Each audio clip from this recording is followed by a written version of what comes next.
मेरे प्यारे देशवासियों, नमस्कार। आज हम मन की बात के 96वें एपिसोड में साथ जुड़ रहे हैं। मन की बात का अगला एपिसोड वर्ष 2023 का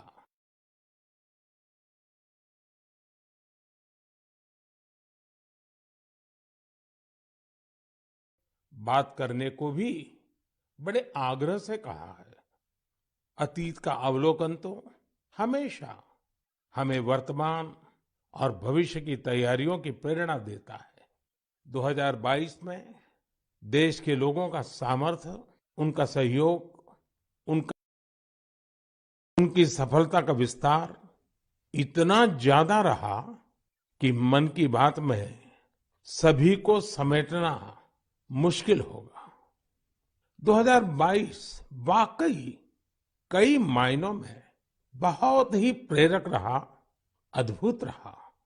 इस साल भारत ने अपनी आजादी के 75 वर्ष पूरे किए और इसी वर्ष अमृत काल का प्रारंभ हुआ। इस साल देश ने नई रफ्तार पकड़ी। सभी देशवासियों ने एक से बढ़कर एक काम किया। 2022 की विभिन्न सफलताओं ने आज पूरे विश्व में भारत के लिए एक विशेष स्थान बनाया है। 2022 यानी भारत द्वारा दुनिया की 5वीं सबसे बड़ी अर्थव्यवस्था का मुकाम हासिल करना। 2022 यानी भारत द्वारा 220 करोड़ वैक्सीन का अविश्वसनीय आंकड़ा पार करने का रिकॉर्ड। 2022 यानी भारत द्वारा निर्यात का $400 बिलियन का जादुई आंकड़ा पार कर जाना। 2022 यानी देश के जन जन द्वारा आत्मनिर्भर भारत के संकल्प को अपनाना, जी कर दिखाना। 2022 यानी भारत के पहले स्वदेशी एयरक्राफ्ट कैरियर आईएनएस विक्रांत का स्वागत। 2022 यानी स्पेस, ड्रोन और डिफेंस सेक्टर में भारत का परचम। 2022 यानी हर क्षेत्र में भारत का दमखम। खेल के मैदान में भी, चाहे कॉमनवेल्थ गेम्स हो या हमारी महिला हॉकी टीम की जीत, हमारे युवाओं ने जबरदस्त सामर्थ्य दिखाया। साथियों, इन सब के साथ ही साल 2022 एक और कारण से हमेशा याद किया जाएगा। ये है एक भारत श्रेष्ठ भारत की भावना का विस्तार। देश के लोगों ने एकता और एकजुटता को सेलिब्रेट करने के लिए भी कई अद्भुत आयोजन किए। गुजरात के माधवपुर मेला हो, जहां रुक्मिणी विवाह और भगवान कृष्ण के पूर्वोत्तर से संबंधों को सेलिब्रेट किया जाता है, या फिर काशी तमिल संगमम हो, इन पर्वों में भी एकता के कई रंग दिखे। 2022 में देशवासियों ने एक और अमर इतिहास लिखा है। अगस्त के महीने में चला हर घर तिरंगा अभियान, भला कौन भूल सकता है। वो पल थे, हर देशवासी के रोंगटे खड़े हो जाते थे। आजादी के 75 वर्ष के इस अभियान में पूरा देश तिरंगामय हो गया। 6 करोड़ से ज्यादा लोगों ने तो तिरंगे के साथ सेल्फी भी भेजी। आजादी का ये अमृत महोत्सव अभी अगले साल भी ऐसे ही चलेगा, अमृत काल की नींव को और मजबूत करेगा। साथियों, इस साल भारत को G20 समूह की अध्यक्षता की जिम्मेदारी भी मिली है। मैंने पिछली बार इस पर विस्तार से चर्चा भी की थी। साल 2023 में हमें G20 के उत्साह को नई ऊंचाई पर लेकर जाना है। इस आयोजन को एक जन आंदोलन बनाना है। मेरे प्यारे देशवासियों, आज दुनिया भर में धूमधाम से क्रिसमस का त्योहार भी मनाया जा रहा है। ये जीसस क्राइस्ट के जीवन, उनकी शिक्षाओं को याद करने का दिन है। मैं आप सभी को क्रिसमस की ढेर सारी शुभकामनाएं देता हूं। साथियों, आज हम सभी के श्रद्धेय अटल बिहारी वाजपेयी जी का जन्मदिन भी है। वे एक महान राजनेता थे, जिन्होंने देश को असाधारण नेतृत्व दिया। हर भारतवासी के हृदय में उनके लिए एक खास स्थान है। मुझे कोलकाता से आस्था जी का एक पत्र मिला है। इस पत्र में उन्होंने हाल की अपनी दिल्ली यात्रा का जिक्र किया है। वे लिखती हैं कि इस दौरान उन्होंने पीएम म्यूजियम देखने के लिए समय निकाला। इस म्यूजियम में उन्हें अटल जी की गैलरी खूब पसंद आई। अटल जी के साथ वहां खींची गई तस्वीर तो उनके लिए यादगार बन गई है। अटल जी की गैलरी में हम देश के लिए उनके बहुमूल्य योगदान की झलक देख सकते हैं। इंफ्रास्ट्रक्चर हो, शिक्षा या फिर विदेश नीति, उन्होंने भारत को हर क्षेत्र में नई ऊंचाइयों पर ले जाने का काम किया। मैं एक बार फिर अटल जी को हृदय से नमन करता हूं। साथियों, कल 26 दिसंबर को वीर बाल दिवस है और मुझे इस अवसर पर दिल्ली में साहिबजादा जोरावर सिंह जी और साहिबजादा फतेह सिंह जी की शहादत को समर्पित एक कार्यक्रम में शामिल होने का सौभाग्य मिलेगा। देश साहिबजादे और माता गुजरी के बलिदान को हमेशा याद रखेगा। मेरे प्यारे देशवासियों, हमारे यहाँ कहा जाता है, सत्यम किम प्रमाणम, प्रत्यक्षम किम प्रमाणम। यानी सत्य को प्रमाण की आवश्यकता नहीं होती, जो प्रत्यक्ष है उसे भी प्रमाण की आवश्यकता नहीं होती। लेकिन बात जब आधुनिक मेडिकल साइंस की हो तो उसमें सबसे महत्वपूर्ण होता है प्रमाण, एविडेंस। सदियों से भारतीय जीवन का हिस्सा रहे योग और आयुर्वेद जैसे हमारे शास्त्रों के सामने एविडेंस बेस्ड रिसर्च की कमी हमेशा हमेशा एक चुनौती रही है। परिणाम दिखते हैं लेकिन प्रमाण नहीं होते हैं। लेकिन मुझे खुशी है कि एविडेंस बेस्ड मेडिसिन के युग में अब योग और आयुर्वेद आधुनिक युग की जांच और कसौटियों पर भी खरे उतर रहे हैं। आप सभी ने मुंबई के टाटा मेमोरियल सेंटर के बारे में जरूर सुना होगा। इस संस्थान ने रिसर्च, इनोवेशन और कैंसर केयर में बहुत नाम कमाया है। इस सेंटर द्वारा की गई एक इंटेंसिव रिसर्च में सामने आया है कि ब्रेस्ट कैंसर के मरीजों के लिए योग बहुत ज्यादा असरकारी है। टाटा मेमोरियल सेंटर ने अपनी रिसर्च के नतीजों को अमेरिका में हुई बहुत ही प्रतिष्ठित ब्रेस्ट कैंसर कॉन्फ्रेंस में प्रस्तुत किया है। इन नतीजों ने दुनिया के बड़े बड़े एक्सपर्ट्स का ध्यान अपनी तरफ खींचा है, क्योंकि टाटा मेमोरियल सेंटर ने एविडेंस के साथ बताया है कि कैसे मरीजों को योग से लाभ हुआ है। इस सेंटर की रिसर्च के मुताबिक योग के नियमित अभ्यास से ब्रेस्ट कैंसर के मरीजों की बीमारी के फिर से उभरने और मृत्यु के खतरे में 15% तक की कमी आई है। भारतीय पारंपरिक चिकित्सा में यह पहला उदाहरण है जिसे पश्चिमी तौर तरीकों वाले कड़े मानकों पर परखा गया है। साथ ही यह पहली स्टडी है जिसमें ब्रेस्ट कैंसर से प्रभावित महिलाओं में योग से क्वालिटी ऑफ लाइफ के बेहतर होने का पता चला है। इसके लॉन्ग टर्म बेनिफिट्स भी सामने आए हैं।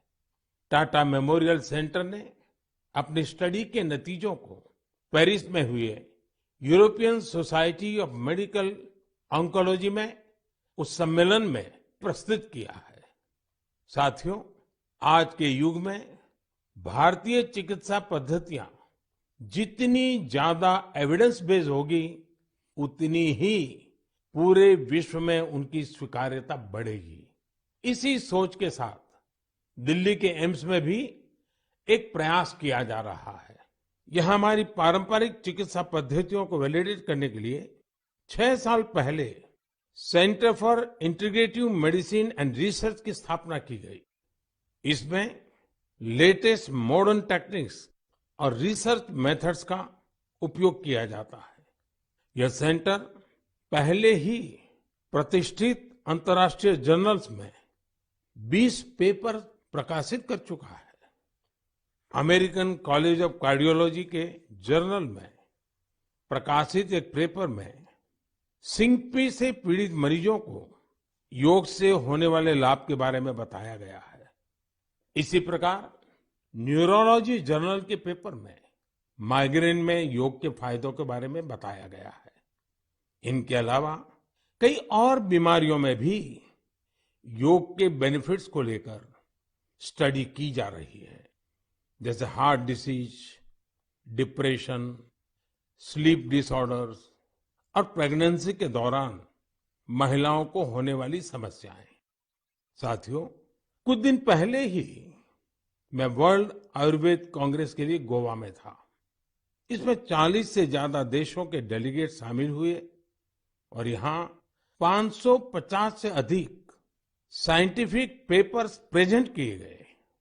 भारत सहित दुनिया भर की करीब 215 कंपनियों ने यहाँ एग्जीबिशन में अपने प्रोडक्ट्स को डिस्प्ले किया।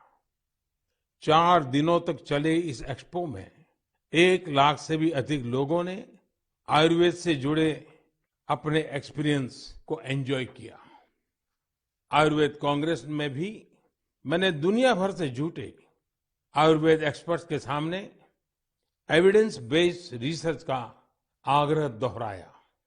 जिस तरह कोरोना वैश्विक महामारी के इस समय में योग और आयुर्वेद की शक्ति को हम सभी देख रहे हैं, उसमें इनसे जुड़ी एविडेंस बेस्ड रिसर्च बहुत ही महत्वपूर्ण साबित होगी।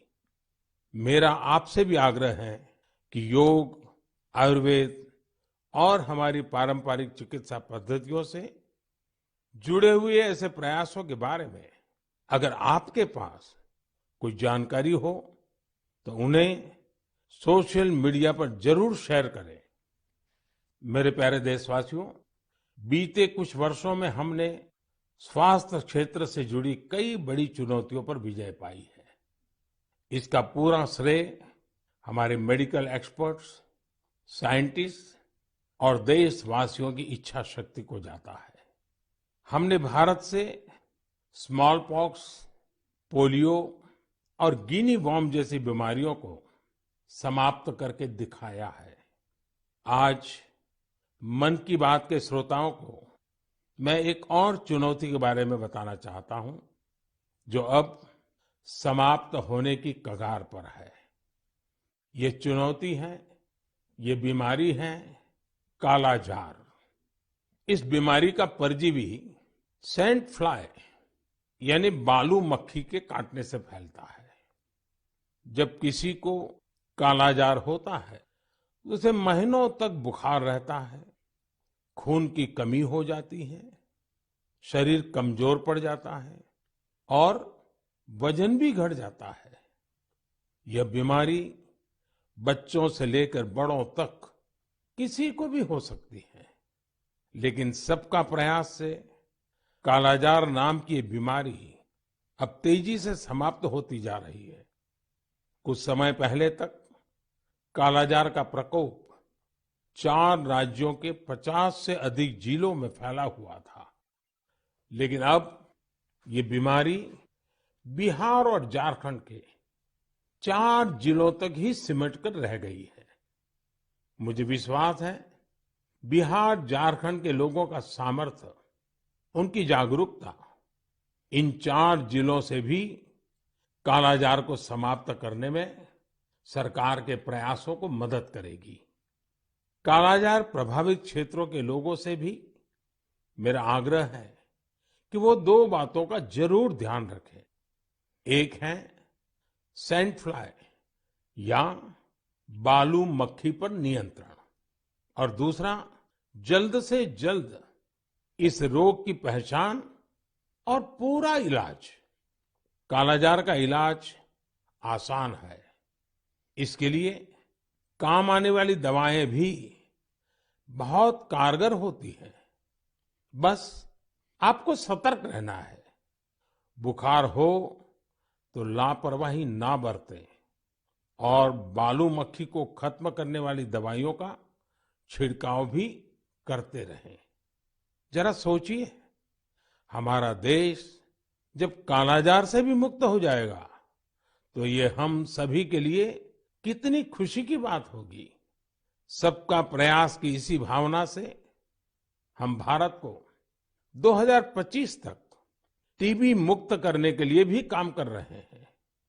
आपने देखा होगा, बीते दिनों जब टीबी मुक्त भारत अभियान शुरू हुआ तो हजारों लोग टीबी मरीजों की मदद के लिए आगे आए। ये लोग निक्षय मित्र बनकर टीबी के मरीजों की देखभाल कर रहे हैं, उनकी आर्थिक मदद कर रहे हैं। जन सेवा और जन भागीदारी की यही शक्ति हर मुश्किल लक्ष्य को प्राप्त करके ही दिखाती है। मेरे प्यारे देशवासियों, हमारी परंपरा और संस्कृति का मां गंगा से अटूट नाता है। गंगा जल हमारी जीवन धारा का अभिन्न हिस्सा रहा है और हमारे शास्त्रों में भी कहा गया है, नमामि गंगे तव पाद पंकजम सुर असुरई वंदित दिव्य रूपम भुक्तिम च मुक्तिम च ददासि नित्यम भाव अनुसारेण सदा नराणाम। अर्थात, हे मां गंगा, आप अपने भक्तों को उनके भाव के अनुरूप सांसारिक सुख, आनंद और मोक्ष प्रदान करती है। सभी आपके पवित्र चरणों का वंदन करते हैं। मैं भी आपके पवित्र चरणों में अपना प्रणाम अर्पित करता हूं। ऐसे में सदियों से कल कल बहती मां गंगा को स्वच्छ रखना हम सबकी बहुत बड़ी जिम्मेदारी है। इसी उद्देश्य के साथ 8 साल पहले हमने नमामि गंगे अभियान की शुरुआत की थी। हम सभी के लिए गौरव की बात है कि भारत की इस पहल को आज दुनिया भर की सराहना मिल रही है। यूनाइटेड नेशंस ने नमामि गंगे मिशन को इकोसिस्टम को रिस्टोर करने वाली दुनिया के टॉप 10 इनिशिएटिव में शामिल किया है। ये और भी खुशी की बात है कि पूरे विश्व के 160 ऐसे इनिशिएटिव्स में नमामि गंगे को यह सम्मान मिला है। साथियों, नमामि गंगे अभियान की सबसे बड़ी ऊर्जा लोगों की निरंतर सहभागिता है। नमामि गंगे अभियान में गंगा प्रहरियों और गंगा दूतों की भी बड़ी भूमिका है। वे पेड़ लगाने, घाटों की सफाई, गंगा आरती, नुक्कड़ नाटक, पेंटिंग और कविताओं के जरिए जागरूकता फैलाने में जुटे हैं। इस अभियान से बायोडायवर्सिटी में भी काफी सुधार देखा जा रहा है। हिल्सा मछली, गंगा डॉल्फिन और कछुओं की विभिन्न प्रजातियों की संख्या में काफी वृद्धि हुई है। गंगा का इकोसिस्टम क्लीन होने से आजीविका के अन्य अवसर भी बढ़ रहे हैं। यहाँ मैं जलज आजीविका मॉडल की चर्चा करना चाहूंगा, जो कि बायोडायवर्सिटी को ध्यान में रखकर तैयार किया गया है। इस टूरिज्म बेस्ड बोट सफारीज को 26 लोकेशंस पर लॉन्च किया गया है। जाहिर है, नमामि गंगे मिशन का विस्तार, उसका दायरा नदी की सफाई से कहीं ज्यादा बढ़ा है। ये जहां हमारी इच्छा शक्ति और अथक प्रयासों का एक प्रत्यक्ष प्रमाण है, वहीं ये पर्यावरण संरक्षण की दिशा में विश्व को भी एक नया रास्ता दिखाने वाला है। मेरे प्यारे देशवासियों, जब हमारी संकल्प शक्ति मजबूत हो तो बड़ी से बड़ी चुनौती भी आसान हो जाती है। इसकी मिसाल पेश की है सिक्किम के थेगू गांव के संगे शेरपा जी ने। ये पिछले 14 साल से 12,000 फीट से भी ज्यादा की ऊंचाई पर पर्यावरण संरक्षण के काम में जुटे हुए हैं। संगे जी ने सांस्कृतिक और पौराणिक महत्व का सोमगो लेक, उसे स्वच्छ रखने का बीड़ा उठा लिया है। अपने अथक प्रयासों से उन्होंने इस ग्लेशियर लेक का रंग रूप ही बदल डाला है। साल 2008 में संगे शेरपा जी ने जब स्वच्छता का यह अभियान शुरू किया था, तब उन्हें कई मुश्किलों का सामना करना पड़ा, लेकिन देखते ही देखते उनके इस नेक कार्यों में युवाओं और ग्रामीणों के साथ ही पंचायत का भी भरपूर सहयोग मिलने लगा। आज आप अगर सोमगो लेक को देखने जाएंगे तो वहां चारों ओर आपको बड़े-बड़े गार्बेज बिन्स मिलेंगे। अब यहाँ जमा हुए कूड़े कचरे को रिसाइकलिंग के लिए भेजा जाता है।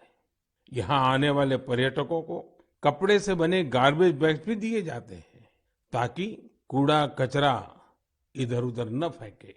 अब बेहद साफ सुथरी हो चुकी इस झील को देखने हर साल करीब 5 लाख पर्यटक यहाँ पहुंचते हैं। सोमगो लेक के संरक्षण के इस अनूठे प्रयास के लिए संगे शेरपा जी को कई संस्थाओं ने सम्मानित भी किया है। ऐसी ही कोशिशों के बदौलत आज सिक्किम की गिनती भारत के सबसे स्वच्छ राज्यों में होती है। मैं संगे शेरपा जी और उनके साथियों के साथ साथ देश भर में पर्यावरण संरक्षण के नेक प्रयास में जुटे लोगों की भी हृदय से प्रशंसा करता हूं। साथियों, मुझे खुशी है कि स्वच्छ भारत मिशन आज हर भारतीय के मन में रच बस चुका है। साल 2014 में इस जन आंदोलन के शुरू होने के साथ ही इसे नई ऊंचाइयों पर ले जाने के लिए लोगों ने कई अनूठे प्रयास किए हैं, और ये प्रयास सिर्फ समाज के भीतर ही नहीं, बल्कि सरकार के भीतर भी हो रहे हैं। लगातार इन प्रयासों का परिणाम ये है, कूड़ा कचरा हटने के कारण, बिन जरूरी सामान हटने के कारण दफ्तरों में काफी जगह खुल जाती है, नया स्पेस मिल जाता है। पहले जगह के अभाव में दूर दूर किराए पर दफ्तर रखने पड़ते थे। इन दिनों ये साफ सफाई के कारण इतनी जगह मिल रही है कि अब एक ही स्थान पर सारे दफ्तर बैठ रहे हैं। पिछले दिनों सूचना और प्रसारण मंत्रालय ने भी मुंबई में, अहमदाबाद में, कोलकाता में, शिलांग में, कई शहरों में अपने दफ्तरों में भरपूर प्रयास किया, और उसके कारण आज उनको 2-2, 3-3 मंजिलें पूरी तरह नए सिरे से काम में आ सके ऐसी उपलब्ध हो गई। ये अपने आप में स्वच्छता के कारण हमारे संसाधनों का ऑप्टिमम यूटिलाइजेशन का उत्तम अनुभव आ रहा है। समाज में भी, गांव-गांव, शहर-शहर में भी, उसी प्रकार से दफ्तरों में भी ये अभियान देश के लिए भी हर प्रकार से उपयोगी सिद्ध हो रहा है। मेरे प्यारे देशवासियों, हमारे देश में अपनी कला संस्कृति को लेकर एक नई जागरूकता आ रही है, एक नई चेतना जागृत हो रही है। मन की बात में हम अक्सर ऐसे उदाहरणों की चर्चा भी करते हैं, जैसे कला, साहित्य और संस्कृति समाज की सामूहिक पूंजी होते हैं। वैसे ही इन्हें आगे बढ़ाने की जिम्मेदारी भी पूरे समाज की होती है। ऐसा ही एक सफल प्रयास लक्षद्वीप में हो रहा है। यहाँ कल्पेनी द्वीप पर एक क्लब है, कुमेल ब्रदर्स चैलेंजर्स क्लब। ये क्लब युवाओं को स्थानीय संस्कृति और पारंपरिक कलाओं के संरक्षण के लिए प्रेरित करता है। यहाँ युवाओं को लोकल आर्ट, कोलकली, परिचाकली, किलिप्पाट्टू और पारंपरिक गानों की ट्रेनिंग दी जाती है। यानी पुरानी विरासत नई पीढ़ी के हाथों में सुरक्षित हो रही है, आगे बढ़ रही है। और साथियों, मुझे खुशी है इस प्रकार के प्रयास देश में ही नहीं विदेश में भी हो रहे हैं। हाल ही में दुबई से खबर आई कि वहां के कालारी क्लब ने Guinness book of world records में नाम दर्ज किया है। कोई भी सोच सकता है कि दुबई के क्लब ने रिकॉर्ड बनाया तो जो भारत से क्या संबंध।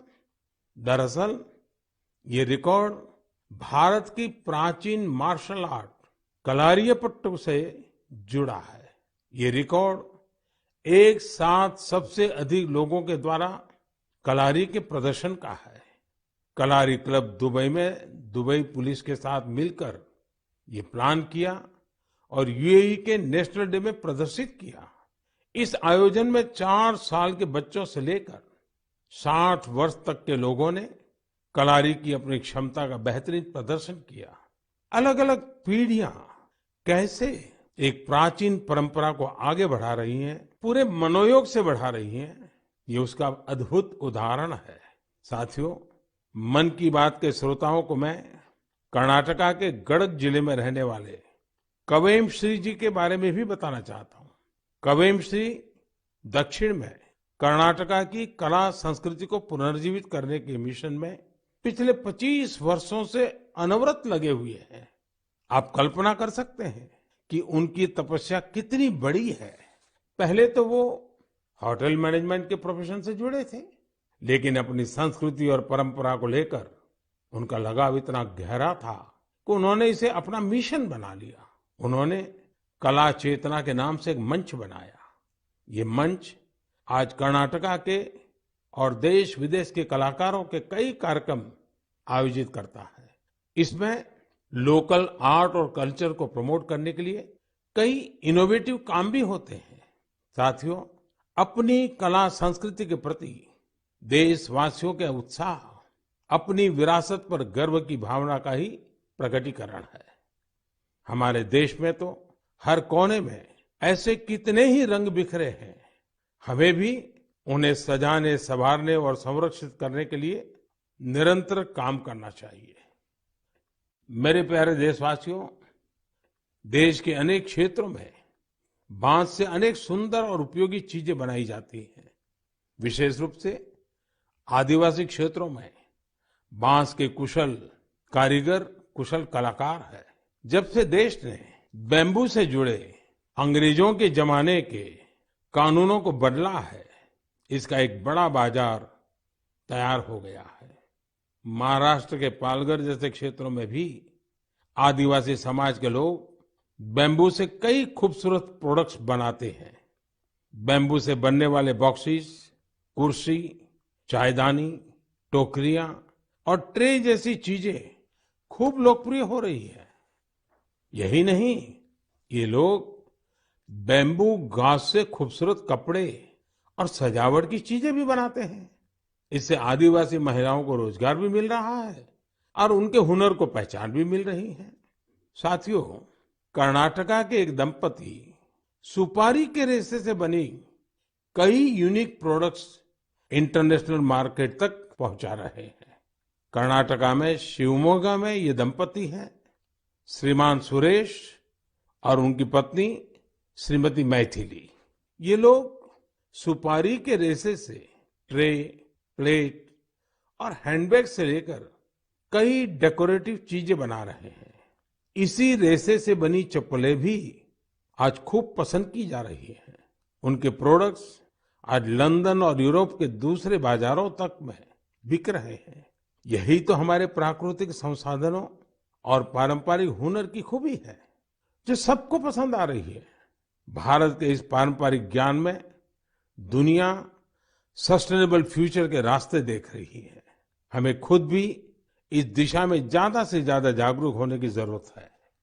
हम खुद भी ऐसे स्वदेशी और लोकल प्रोडक्ट इस्तेमाल करें और दूसरों को भी ये उपहार में दें। इससे हमारी पहचान भी मजबूत होगी, स्थानीय अर्थव्यवस्था भी मजबूत होगी और बड़ी संख्या में लोगों का भविष्य भी उज्जवल होगा। मेरे प्यारे देशवासियों, अब हम धीरे धीरे मन की बात के 100वें एपिसोड के अभूतपूर्व पड़ाव की ओर बढ़ रहे हैं। मुझे कई देशवासियों के पत्र मिले हैं जिनमें उन्होंने 100वें एपिसोड के बारे में बड़ी जिज्ञासा प्रकट की है। 100वें एपिसोड में हम क्या बात करें, उसे कैसे खास बनाएं, इसके लिए आप मुझे अपने सुझाव भेजेंगे तो मुझे बहुत अच्छा लगेगा। अगली बार हम वर्ष 2023 में मिलेंगे। मैं आप सभी को वर्ष 2023 की शुभकामनाएं देता हूं। ये वर्ष भी देश के लिए खास रहे, देश नई ऊंचाइयों को छूता रहे। हमें मिलकर के संकल्प भी लेना है, साकार भी करना है। इस समय बहुत से लोग छुट्टियों के मूड में भी हैं। आप पर्वों को, इन अवसरों का खूब आनंद लीजिए, लेकिन थोड़ा सतर्क भी रहिए। आप भी देख रहे हैं कि दुनिया के कई देशों में कोरोना बढ़ रहा है। इसलिए हमें मास्क और हाथ धुलने जैसी सावधानियों का और ज्यादा ध्यान रखना है। हम सावधान रहेंगे तो सुरक्षित भी रहेंगे और हमारे उल्लास में कोई रुकावट भी नहीं पड़ेगी। इसी के साथ आप सभी को एक बार फिर ढेरों शुभकामनाएं। बहुत बहुत धन्यवाद। नमस्कार।